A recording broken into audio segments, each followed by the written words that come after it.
हाँ तो good morning बच्चों। आज की क्लास में हम लोग बात करेंगे नागरी लिपि की सारी सब्जेक्टिव इंपॉर्टेंट क्वेश्चंस को देखेंगे जो कि आपके एग्जाम में पूछा जा चुका है और पूछा जाएगा। इससे पहले हमने 2 वीडियो बनाया था जिसमें कि एक वीडियो में लेखक परिचय और पूरे निबंध को हम लोगों ने समझा था। उसके बाद आपके लिए दूसरी वीडियो लाए थे हम जो भी सारी इंपॉर्टेंट क्वेश्चन थी ऑब्जेक्टिव की, वो सारी ऑब्जेक्टिव क्वेश्चन की वीडियो हमने आपके लिए लाया था। फिर अगला है हमारा नेक्स्ट है क्या कि ये सब्जेक्टिव की वीडियो है जो कि आपके एग्जाम के लिए काफ़ी महत्वपूर्ण है। वो सारा क्वेश्चन है यहाँ पे जो कि आपके एग्जाम में आएगा और या फिर आ चुका है, वो सारी क्वेश्चंस को लाए हैं आपके बीच। चलिए पहला क्वेश्चन है हमारा, चलिए बिल्कुल विलम्ब ना करते हुए हम लोग आएंगे सीधे क्वेश्चंस पे। चलिए पहला क्वेश्चन को देखेंगे हम। पहला क्वेश्चन है हमारा कि देवनागरी लिपि के अक्षरों में अस्थिरता कैसे आई। देवनागरी लिपि के अक्षरों में अस्थिरता कैसे आई, पूरी बात को हम लोग समझेंगे। कि आपको जब हमने चैप्टर पढ़ा रहा था उस टाइम बताया था कि 200 वर्ष पहले या फिर 2 सदी पहले, एक ही बात होता है कि 2 सदी पहले जब टाइपराइटर बने थे, 200 वर्ष पहले जब टाइपराइटर बने थे तब जाके अक्षरों में क्या हुई थी, अस्थिरता आई थी और बुक का प्रकाशन होने लगा था, बुक छपने लगा था।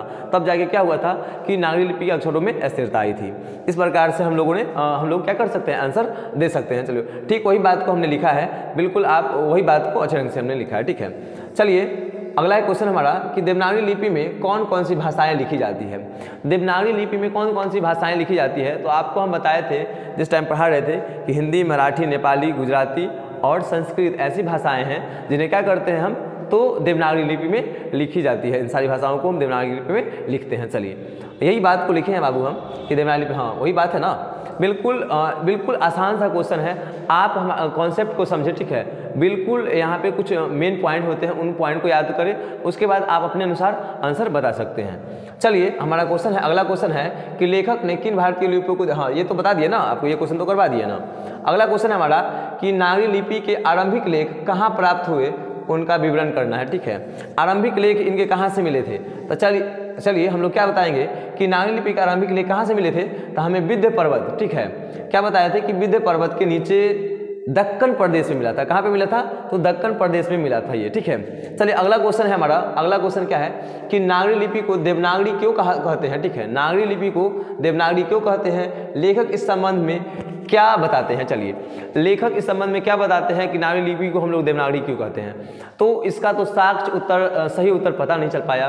कई मतों का मानना है कि गुजरात के नागर ब्राह्मणों ने, ठीक है, गुजरात के नागर ब्राह्मणों ने प्रथम बार इसका प्रयोग किया था। इसके लिए क्या बोलते हैं कि नागरी लिपि को देवनागरी कहा। कुछ मतों का मानना है कि काशी देवों की नगरी है और प्रथम बार वहाँ के पंडितों द्वारा इसका प्रयोग किया गया था, तो इसके लिए क्या बोला जाता है कि हमारी जो नागरी लिपि है उसको देवनागरी कहा जाता है, देवों की नगरी है इसलिए।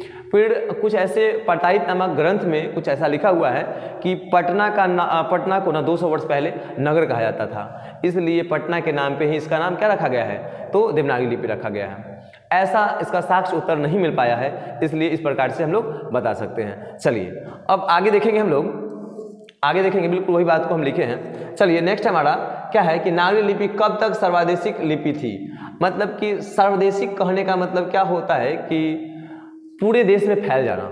नागरी लिपि कब, तो हम बता सकते हैं कि इसमें कि 8वीं से 11वीं सदी में, ठीक है, नागरी लिपि की ऐसी स्थिति थी कि सारे देश के सारे लोग जानने लगे थे। तो हम लिख सकते हैं कि 8वीं से 11वीं सदी तक नागरी लिपि पूरे देश में क्या हो गया था, तो व्याप्त था। अतः उस समय यह क्या करते, सर्वदेशिक लिपि थी। चलिए गुज्जर प्रतिहार के बारे में बताया गया है कि गुज्जर प्रतिहार कौन थे, तो गुज्जर प्रतिहार ये विदेशी थे। आपको जिस टाइम चैप्टर पढ़ा रहे थे उस टाइम आपको बताया था हमने, और बिल्कुल ये आसान सा क्वेश्चन है। क्या है गुज्जर प्रतिहार क्या थे, तो ये विदेश से कहाँ आए थे, तो भारत में आए थे।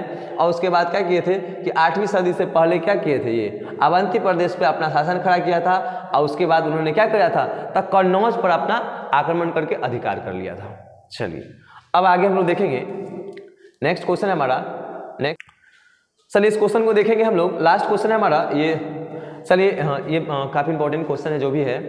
चलिए ये क्वेश्चन है हमारा कि नंदी नागरी किसे कहते हैं। इस प्रसंग में लेखक उसका उल्लेख किया है, ठीक है। क्या उल्लेख किया है लेखक, बताते हैं आप लोगों को कि दक्षिण भारत में, ठीक है, दक्षिण भारत के लोग क्या करते हैं, दक्षिण भारत में सबसे पहले नागरी लिपि को नंदी नागरी कहा गया था। दक्षिण भारत में नागरी लिपि को नंदी नागरी कहा गया था। वहाँ पे क्या बताते हैं कि वहाँ पे कोंकण के शिलालेख, ठीक है, मानेखेट के राजपूत, देवगिरी के यादव, ये सब मिलकर क्या किए थे, विजयनगर के शासकों के लेख, इन सभी के लेख क्या होते थे, तो नंदी नागरी लिपि में लिखे जाते थे, ठीक है। और विजयनगर के राजाओं द्वारा, ठीक है, विजयनगर के राजाओं के लेख भी इसी लिपि में लिखा गया था, और इस लिपि का नाम उन्हीं के द्वारा क्या रखा गया, तो नंदी नागरी रखा गया था।